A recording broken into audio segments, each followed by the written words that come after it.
Hey everyone, we're in the saloon and we just wanted to show you the Murphy Lab acoustic guitars. We've already had a chance to play these guitars, but we wanted to show you them in their cases because it was so thrilling when we first got them out. So this is the SJ200. This is the 1957 spec. Absolutely beautiful guitar. Great. Looks it great. Really does. Yeah. Oh. Southern Jumbo, and these cases are all era specific as well. So that purple lining, just something a little bit different. Yeah. Looks great in that. Then onto the 60s Hummingbird.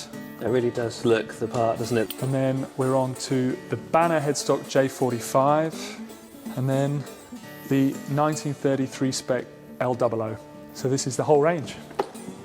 Very cool. Lovely seeing them all together, and it does feel like we're just at some kind of vintage guitar shop and getting to actually see these things in real life that we don't normally get to see too often. Yeah. They really have captured some great mojo, haven't they? Yeah. So we've laid out the guitars here. They all look awesome. We're going to head to the studio now, play them, talk about them, enjoy them, and we hope you enjoy them. 1, 2, 3, 4.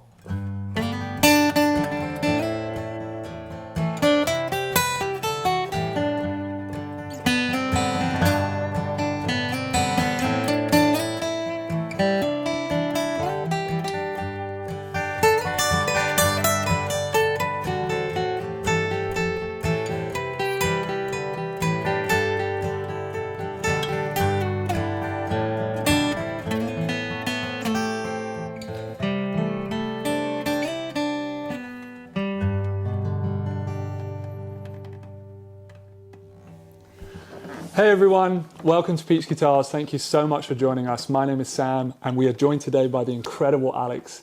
Thank you so much for being here with us. Today we're looking at some of the Tom Murphy acoustic guitars that we currently have here at Peach Guitars. For those of you who aren't aware or familiar with Murphy Lab guitars, they're a division of the Gibson custom shop creating beautifully aged, authentically created and era-specific aged instruments to look like specific eras of time, and they do such an amazing job. Tom Murphy teaches the whole team, they all learn his craft, and Tom has become kind of world renowned for his aging techniques and his approach to building these amazing instruments. We also have all 5 of the acoustics that the Murphy Lab are currently working on, and we've done a little comparison video just with a single chord progression to show you the tones of all the different body shapes and the wood combinations so that you can hear the difference between each one.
I'm sitting with the J45 and Alex has the Southern Jumbo. I would love to know what your first impression is. So some things I really like about this is whatever kind of thing that I would normally play on an acoustic just sounds really great on it. I mean, like if you're thinking like a singer-songwriter kind of thing in E or something, listen to the, you know, that thump. That's lovely, isn't it? Like a kind of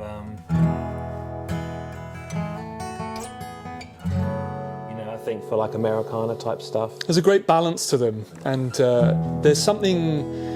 You've seen so many players use these guitars. I mean, the list is truly endless. Especially with like a J45. Yeah, you know, so many songwriters from so many different genres of music. And even some kind of like bluegrass players like Sean in Nickel Creek, he uses a J45. So you can like... I think it's not just strumming it. They're lovely for sort of some flat pick work as well. Well, also I had the thumb pick out when we first got these out of the cases, and you know, some guitars can really spit you out when you're trying to do delicate stuff. You know, they don't respond, or you've really got to dig so hard. It's hard work. But actually, these, I actually have a J45 True Vintage myself. It's got the hide glue and Adirondack top, mahogany back and sides. It's lightweight, but it's not kind of in the same league as this. It for all its appointments and all its specs, it's really close. But actually in the playing and the sitting with and the tonality of it, it's just a world apart. These are really inspiring, aren't they? Yeah, they really are. They're really cool. I mean, I've so enjoyed like setting up and playing them, and I just, whatever I've gone to play on it, you know, things I'm familiar playing on different guitars, it just hasn't let me down at all.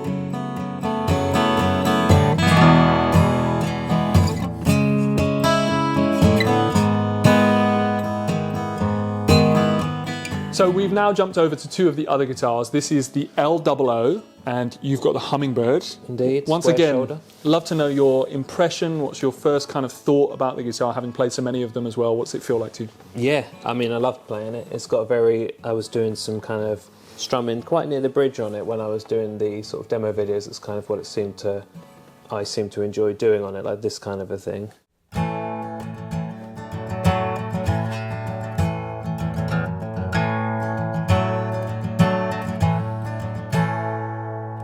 Love the kind of sort of just old sounding kind There's of vibe a warmth to it, isn't there? Square shouldered dreadnought, obviously quite different to the two we just had. Later in design, a beautiful example of a Hummingbird pickguard there. Look at that label as well in there. Even the labels are kind of aged orange and faded and stuff. Very cool. Lovely kind of vintage sounding guitar.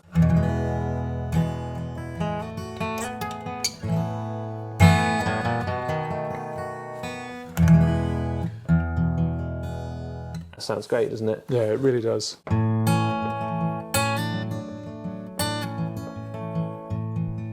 Or some kind of country kind of.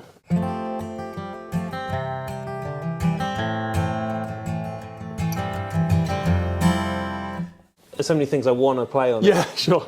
Yeah, there's a real warmth to that guitar and kind of a real character. Sounds so different to the guitars we just had, the J45 and the Southern Jumbo. Even though it's, you know, some people would see it as a dreadnought and it's, you know, mahogany. It's a Sitka spruce top on this one, a thermally aged Sitka spruce. So it's got a very different character in the top end of the frequencies as that back and the front kind of work as a vacuum. It really does change the tonal character. But it's so round, it's so kind of, once again, super versatile though. Like everything you just threw at it, it's got all this kind of punch to it, but it's super responsive. And looks really cool. Looks great. Yeah, looks great. So now I'm sitting with the 1933 spec L00, and this just feels really comfortable. It is a really small body guitar, but it doesn't lack any punch. It's got this real kind of concentration in the mid-range, but also an openness. It doesn't sound boxy or thin in any way. It's still got that kind of nice resonance in the low end. Yeah, I mean, it doesn't sound like an old, like ladder braced guitar. Yeah, it's very much still. It's clearly the oldest of the guitars in this Murphy Lab line. Yeah, but it's quality. Yeah.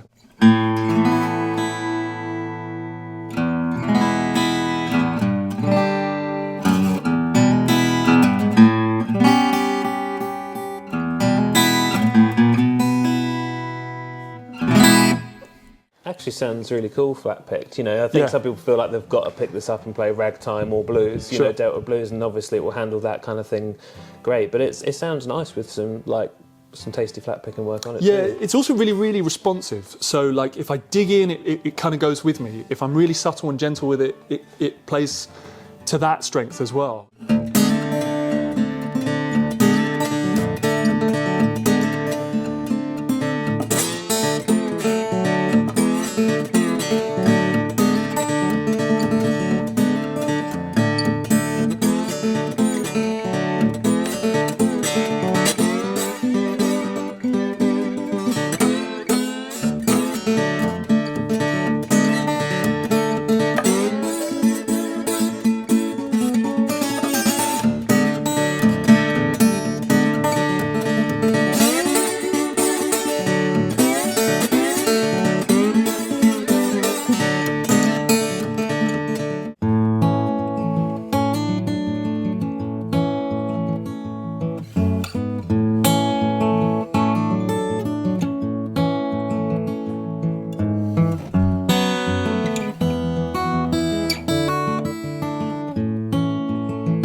So Alex is now holding the SJ200, and this is a thermally aged Sitka spruce top with a maple back and sides. And for a guitar that is that big, maple is a very strong and quite rigid wood, and the brightness of maple and that rigidity helps that big body just sound super, without it going too boomy or heavy with other woods. That maple allows it to still kind of keep a kind of a buoyancy and a resonance that suits lots of different styles from that big instrument, and it doesn't become too overwhelming or overpowering. No. And the maple just lifts it a little bit, doesn't it? It's a killer guitar. Everything I play on here I love. You get it's a great strummer's guitar. You know, you can see like Bob Dylan holding them, you had Emmylou Harris playing them. So for let's hear some strumming on it, just simple strumming.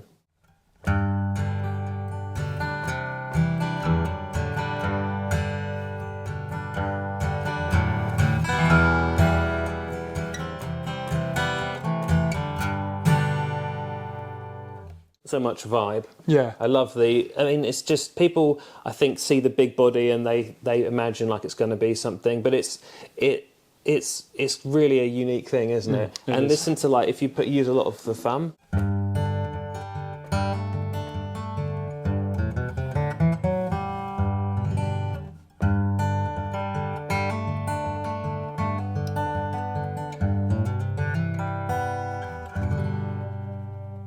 Sounds killer, doesn't it? It really does. It really does sound cool. Might be nice to try these guitars capoed as well. Sure.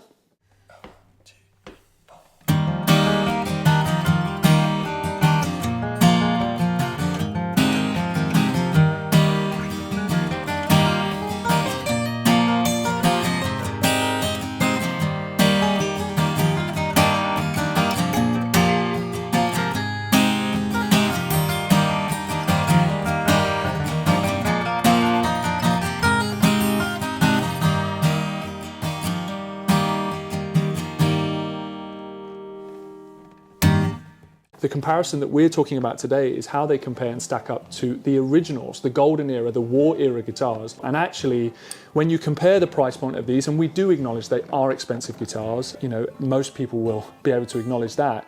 But actually, when you compare them to trying to find, you know, that guitar that we all hope we'd find at a pawn shop or at a car boot sale, you know, which we can all dream of doing one day. Never happens. No, it doesn't. Not to us. Yeah, it happens to other people. Yeah, online. But when you look at the guitars from that era and what they're going for price-wise and what these are, these do really capture the essence of these iconic instruments. These are my favourite things the Murphy Lab have done. How do you feel having played all of them? It's really interesting because I remember going to Peach Guitars as a customer, getting them for 20 years ago. I'd gone there to buy an R8, just an unaged one, and my friends and I, we saw one that when Tom was doing work himself on them, like a Murphy aged guitar in a cabinet that John had. And we saw it, and my friend was like, "You've got to get that, that's cool, what's that? Get that. I'll give you the money if you don't have it, I'll give you the money, you can pay me back. It just had a vibe that we hadn't experienced in real life at that point. Yeah. We'd seen them in magazines, we'd seen them on TV, and there really was a power to seeing an aged guitar in real life. It was a different thing to what I was used to. Yeah. I then kind of went on to be, and most of the guitars I bought and still have in my collection are aged ones. They just feel great. And then I went through a period of thinking, is this like naff? Is this like phony? And then it's gone full circle into just appreciating it as a work of art and appreciating the fact that it feels different and appreciating the fact with an acoustic, you know, this where your sound's coming from the wood strummed in the room, that it sounds different as well. And I'm not going around bars and clubs touring, like playing shows every day and playing residencies in smoky bars. Yeah. I'm playing mainly in my bedroom for fun, and guitars I own would never look like that. Yeah, sure. Yeah. Never feel like that. It's just a different, you know, people say, oh, I'll wear it myself, thanks, but like, you won't unless you are really hard working. Yeah, you're doing the Nashville 300 and you days spend a a year. long time playing that guitar. Yeah, for sure. Well, guys, if you have any questions about today's video, any questions on the guitars, please put it in the comments below and we'll do our best to get back to you. Please hit subscribe, and also if you haven't yet, please visit the App Store where you can download the Peach Guitars app. You can see all the things that we've got in stock, as well as detailed photographs, detailed spec lists, and the serial numbers of each instrument. But thank you so much for tuning in. It's an absolute joy to share these guitars with you, and I hope you've enjoyed it. We'll see you again soon. Thanks so much. Bye.